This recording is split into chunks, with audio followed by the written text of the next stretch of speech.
Minister of Energy and Energy Affairs Franklin Khan says Petrotrin is responsible for what he's calling an internal matter. Responding to revelations made by opposition leader Kamla Persad-Bissessar about Petrotrin paying for oil that does not exist and a possible payback to a PNM financier, Minister Khan says they will await the report to be made available to the ministry. Ian Wason reports. On Sunday evening, opposition leader Kamla Persad-Bissessar told the UNC National Congress Petrotrin has been paying for oil that did not exist and the government is repaying a PNM financer with contracts. On Monday, Energy Minister Franklin Khan responded, saying the final report has not yet been received by the government and they expect to get the report once the review is complete. He told the media Petrotrin commissioned the internal audit after noticing the discrepancy back in January. He added, the matter does not require any ministerial approval or intervention. That the leader of the opposition's attempt to put a political spin on an audit report on this matter is unfounded and very ill-advised.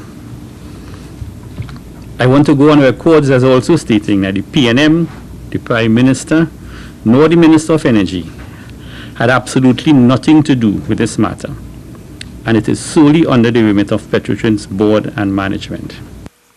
Responding to the allegation that the owner of A&V Gas and Oil, who has been contracted since 2009, is a PNM financer, Minister Khan, who is also the chairman of the PNM, said that is not the case.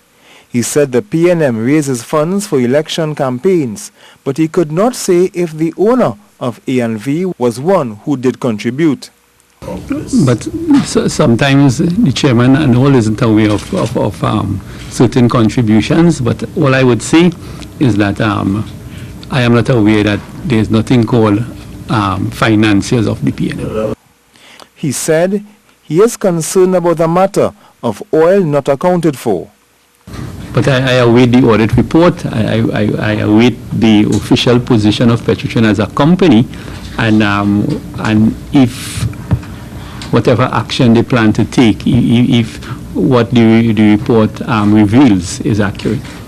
He said there is a need for Petrotrin to upgrade the technology when it comes to measurement of oil moved.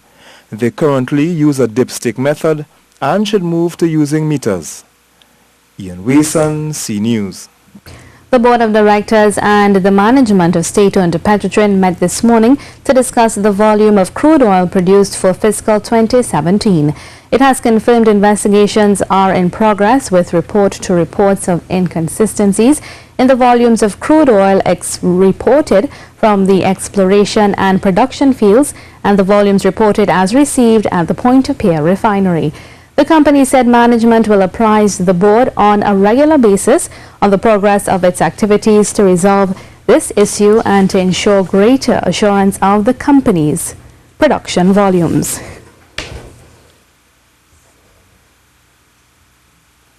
A former Energy Minister, Caroline Persad-Bissessar, says the overstatement of fiscalized crude oil production by lease operators to Petrotrin is a recurring problem based on various audit reports over the years. She says in 2010, the Ministry of Energy engaged Petrotrin in discussions with a view to addressing this critical issue. In a statement this evening, the former minister says by law, all exploration and production companies are required to submit monthly crude oil production data to the Ministry of Energy.